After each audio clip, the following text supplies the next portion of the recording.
పక్క రాష్ట్రంలో పోయి మన జీవితాల్ని హాయిగా గడుపుకుందాం అనుకుంటున్నారేమో, కానీ ప్రజలు కానీ జగన్మోహన్ రెడ్డి గారు కానీ మిమ్మల్ని వదిలే ప్రసక్తే లేదు. రాబోయే కాలంలో జగనన్న ముఖ్యమంత్రి కావడం తథ్యం. ఈరోజు ప్రజల్ని మోసం చేసిన మీకు, వైఎస్ఆర్ కాంగ్రెస్ పార్టీ నాయకుల్ని కార్యకర్తల్ని చంపి తప్పుడు కేసులు పెట్టి హెరాస్ చేస్తున్న మీకు ఖచ్చితంగా బుద్ధి చెప్తారు. ఎటువంటి పరిస్థితుల్లో ఎవరిని వదిలిపెట్టే ప్రసక్తి కూడా లేదని సందర్భంగా తెలియజేసుకుంటున్నాను.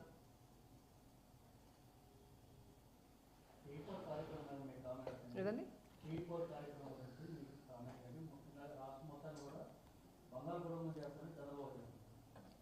చంద్రబాబు నాయుడు కుటుంబాన్ని, లోకేష్ కుటుంబాన్ని బంగారు కుటుంబం చేసుకుంటారేమో, కానీ ఈ రాష్ట్రంలో ఉన్న ప్రజల్లో ఒక్కరికైనా చేస్తారన్న నమ్మకం లేదు.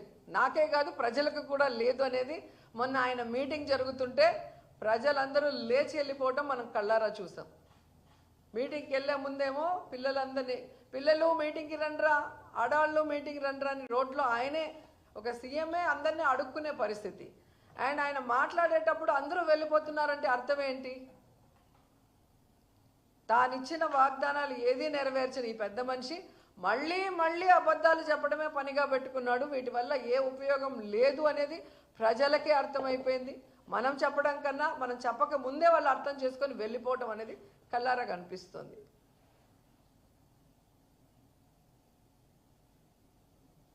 అండ్ పవన్ కళ్యాణ్ గారు ఎక్కడ నిద్రపోతున్నారో నాకైతే అర్థం కాలేదు. మొన్న తెలుగుదేశం పార్టీ వాళ్ళు చేసిన వెకిలి డ్రామాలకి, వెకిలి డాన్సులకి వచ్చి పడి నవ్విన వ్యక్తి ఈరోజు తిరుమలలో మద్యాన్ని అమ్ముతూ విచ్చలవిడిగా తాగుబోతులు మాడవీధుల్లో తిరుగుతుంటే, అలిపిరి చెక్పోస్ట్ దగ్గర గంజాయి దొరుకుతుంటే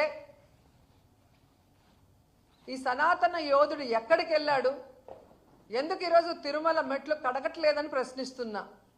ఒకవైపు ఫార్మసీ విద్యార్థిని ఏజీఎం దీపక్ వేధించి ఆమె చావుకు కారణమైతే మాట్లాడు, ప్రశ్నించడు. ఒక ఆడపిల్లకు అన్యాయం జరిగితే అక్కడ నేనుంటాను, వాళ్ళకి అండగా నిలబడి తప్పు చేసిన వాడిని శిక్షిస్తానన్న వ్యక్తి ఈరోజు ఎక్కడ నిద్రపోతున్నాడు కుంభకర్ణుడిలాగా నేను అడుగుతున్నా. వెకిలి డ్రామాలకి నవ్వటానికి సమయం ఉంది, కానీ నీకు ఓటేసిన ఈ రాష్ట్ర ప్రజలకి మంచి చేయాలి, నిన్ను నీ మాటల్ని నమ్మిన మహిళలకి ఈరోజు అండగా నిలబడి రక్షణ కల్పించాలి, సనాతన యోధుడని చెప్పుకోవటమే కాదు, తిరుమలలో జరుగుతున్న అన్యాయాల్ని ప్రశ్నించి అవి అరికట్టాల్సిన బాధ్యత నీ మీద లేదా అని కూడా ఈరోజు ప్రశ్నిస్తున్నాం.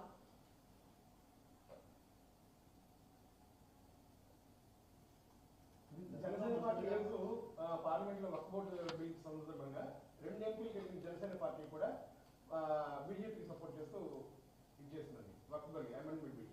దాని గురించి మీరు ఏమంటారు? ఈరోజు వాళ్ళు చేస్తున్న కార్యక్రమం ఈ రాష్ట్రంలో ఉన్న ముస్లిం సోదర సోదరి మనలందరూ కూడా గమనిస్తున్నారు. అసలు పవన్ కళ్యాణ్ లాంటోడు మొన్న ఇఫ్తార్కి రాకుండా తప్పించుకోవడం చూస్తేనే మీకు అర్థమైపోతుంది ఏ విధంగా బీజేపీకి భయపడి ఆయన ఈరోజు ఇఫ్తార్ విందుకు పోలేదో మనం చూసాం.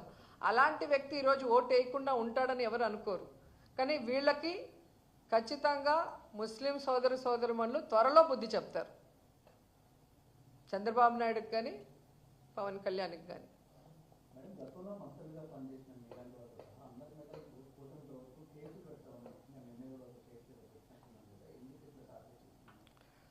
అదే అంటున్నాను కదా, బలమైన నాయకత్వాన్ని, బలమైన వాయిస్ని తొక్కేయడానికే ఈ తప్పుడు కేసులు పెట్టడం, భయభ్రాంతులకి గురి చేయటం.